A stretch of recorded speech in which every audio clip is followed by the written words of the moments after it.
All right, so this video actually goes into what we did wrong in real estate. So this is actually going to be our third property that we acquired.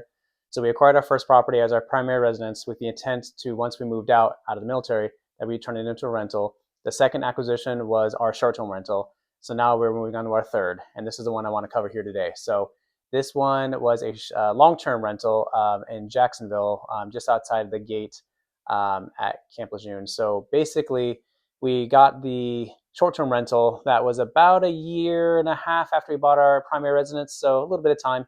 And we got this Jacksonville house, I mean, maybe 6 months later, possibly.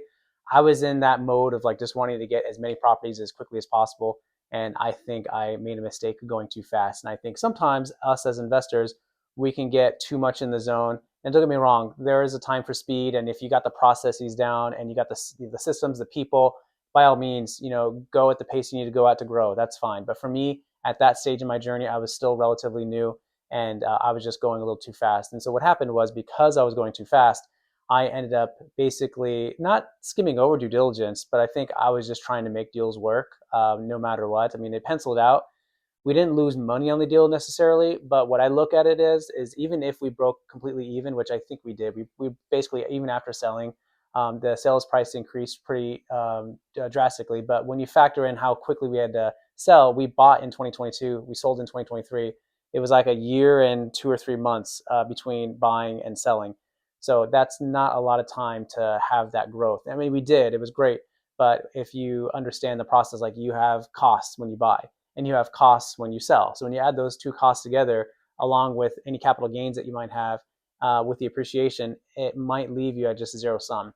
And you could look at it in the sense of, well, you had that whole year of it and experience. And I do think that's valuable. I think the School of Hard Knocks, although it can be an expensive tuition, I do think that it can be a great source for knowledge for you, because it shows you what you didn't do well at and what you need to do better at in the future. And so I hope that, for here, I know I learned these lessons, but I hope that if I can kind of go into this a little more in detail, it can help you in your journey and maybe not have to pay as high of a price. And you can see a video like this, or there's plenty of other videos out there, I'm sure, that go over the downsides and the mistakes that are made. So for this mistake, what I want to go towards or show is that we were looking online. We were using a real estate agent that we maybe shouldn't have been using. This person or this agent wasn't exactly a real estate investing friendly agent. I mean, they understood that we wanted to buy an investment property, but I don't think they had the means, the resources, the connections, or even the know-how to be able to advise us and to kind of use our math, our due diligence, and kind of act as that backstop for us. So anyway, she had a lot of listings that she showed us, kind of like the traditional what you think. They post your criteria, or they have your criteria, and then the MLS just spits out those that are within that criteria, and it pushes it to your emails automatically, and you go through the list. All right, that's fine. You can probably find some good properties here and there. I think we did a good job finding a deal that could maybe work. I mean, it was a property that was a little bit older. And when I say older for this neighborhood, it was probably built in, I think, if I remember, like the 50s. So brick building, pretty sturdy, at least. 3 bedroom, 2 bath. I think it was a little over 2,000 square feet, and it had a sunroom. So those are some good things. Like, all right, those are some good, bed bath count, and then obviously that sunroom, the square footage. Like, okay, a family could be moving in there, possibly. So we go to the property, and the floors are honestly just a mess. I don't really know how else to describe it. I mean, they were hardwood floors, but I mean, I don't know what they spilled in the living room, but like the entire area was just this massive stain, right? And so there was that, and then there was a lot of chips and scrapes, and so it was just a really jacked up floor. And then what we understood the crawl space to be was also, I mean, they had photos from the inspection. There was this insulation hanging down all over the place. They showed some of the, I guess, like the joists, the beams down there were looking a little rotted. And so there was a lot going on. And then the house overall was just old. I mean, the paint wasn't horrendous, but you needed a touch up, right? And then another thing, I think the last thing in there that we would throw in there just quickly is that they smoked. So they said they only smoked in the sunroom, not in any of the other bedrooms. So we went there, and we could definitely tell that the sunroom was just very just dirty and dingy looking. The paint was just all, so you could tell, like, yes, they smoked there. And then in the actual bedrooms, it wasn't as bad. But when I had a friend come over and help me on a project for that property, he was under the opinion that, yeah, they probably smoked in the other rooms as well. But anyway, so you think, okay, we bought this a little under market value. I think a good amount, actually. I can't remember the exact numbers. I just do remember it being like under market value. Okay. And then they gave us a little bit of a credit for the uh, not the actual sunroom, but the insulation and everything, the joist down there. So yeah, in the crawl space. So I think that was good overall. So here's where things may have kind of went wrong. So on the purchase and everything, we did okay, but I think the rental market there, although it was strong for this particular neighborhood, I don't think it was as big of a rental market as other parts in Jacksonville, Sneads Ferry, Hampstead, I know there's some other areas, Swansboro. So there were some areas around there that might have had a little bit of a better rental demand than this particular neighborhood. So I think one of the first mistakes I made was like not ensuring that the rental demand was there. We did get a tenant, and they did pay. They at least covered all of our costs, right? Covered the mortgage, and it covered the handful of repairs that were needed. We didn't have the property long enough to actually end up putting anything into capital expenditures, but had that been at play and we had the same rent, we may have been out of pocket for some of those capital expenditures down the road. So anyway, so I think having that rental analysis done more better, like we did the rental analysis, but to actually go farther into it and really deep dive what that really looked like, probably would have passed on this property. And we were able to fix the floors. Like my friend and I, we did a whole day job where we went in, we buffed the floors. We basically, yeah, we just kind of, without actually tearing up the wood and putting down new flooring, we buffed the entire house. I think collectively, I think it was about 1,500 or 1,600 square feet of that hardwood flooring because we didn't do the sunroom. I think that was tile. So we did that, took a day on that, put new stain down, and then let it dry. And it looked so much better. I mean, night and day. If we would have paid a professional to come in there and do that same job, it would have cost a lot more, surely.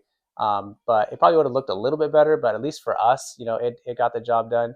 And my friend and I did it. I paid him like a little over $500 for the whole day of work. So I think he got a good deal out of it as well. And he taught me how to do some of it too. So it was more like fun for him to teach me how to do it and for me to do a DIY project. Now, will I ever do anything like that again and at that scale? Probably not. But it was at least a good learning experience in that sense for me to know, like, oh, I actually got my hands dirty and I got on literally my hands and knees, and able to kind of do some of the staining and stuff. So it was good. But knowing how much work went into this and then the rents that we were going to be getting from it, it didn't really add up. I mean, it wasn't an entire credit, right? We got I think it was a partial credit for the crawl space. So it didn't even cover the whole thing, but it at least helped. Plus we got a reduced purchase price. So I think overall, like, yes, it was better than nothing, but we needed to know the whole picture going into this rather than just relying on my cursory review of the rents and what it could be in the area and going into this. Property management wasn't also the greatest either. I mean, there was a lot of things lagging on that. But I think at the end of the day, we learned a lot of what we needed to do to vet property managers because we hadn't yet vetted a long-term property manager yet. So that gave us a huge perspective as to what we need to start asking for from that point forward. It also gave us some perspective of, wow, we actually need to do an analysis on rents in the area, not just say, oh, what could it rent for on some random website and we just use that and run with it. We needed to look at a lot more of the data, and I didn't have really any access to Bigger Pockets at the time. I think that could be a good resource, at least starting out. So I didn't really have any sophisticated calculators or even just a general idea of, talking to a property manager beforehand. We didn't really discuss that much. So these were all things that were at fault for us, and it was just something that we needed to learn from. And lastly, I think the area itself was just an old area. It wasn't going to be appreciating that much. It did appreciate, but not significantly. So you needed to go in with like a certain play. Like, is this going to be a long-term appreciation play where from the get-go that this is going to be just covering your expenses and it's going to be this appreciation in the long term? Are you coming into this with the idea that this is going to be a cash flow asset where appreciation will happen and it's great if it happens, but you're mostly focusing on being able to use this as passive income? I know that there are probably some markets out there that you can get both, but I've heard and what I've experienced is that markets are usually geared towards one or the other.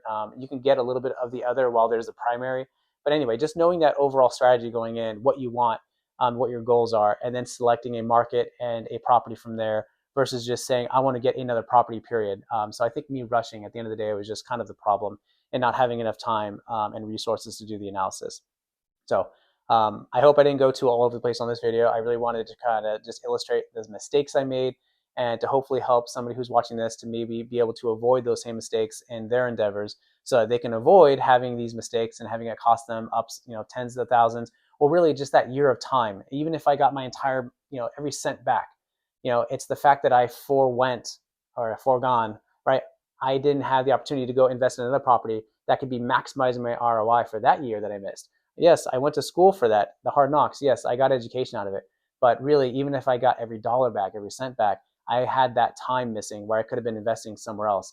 And a lot of people say, as you know, time in the market beats, or sorry, I'm messing that up. But basically, that it's important to have time in the market than timing the market, right? And so the longer you're in somewhere that has a good ROI, it's going to be so much more advantageous than you finding the perfect property 3 years later. So anyway, it's an illustration of time is important. So hope you find this video helpful, and please hit the subscribe button if you want more content like this. I'm going to be going over more properties, more rehabs that we have. Just going to try to push some of those out as much as I can just to kind of help everyone out there.